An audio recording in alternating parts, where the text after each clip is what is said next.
वाढत्या अवैध धंद्यामुळे नागरिकांची मालमत्ता सुरक्षित राहिलेली नाही।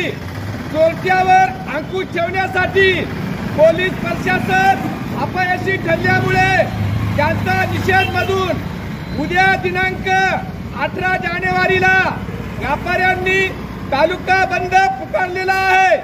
स्वतःच्या सुरक्षेसाठी न्याय मागण्यासाठी आपली प्रतिष्ठाने बंद करून बंदमध्ये सर्वांनी सामील व्हावे व सर्व पक्षाच्या पदाधिकारी नेत्यांनी कार्यकर्त्यांनी व सर्व व्यापारी बांधवांनी उद्या दुपारी 3 वाजता तहसील कार्यालय येथे निवेदन देण्यासाठी हजर राहा।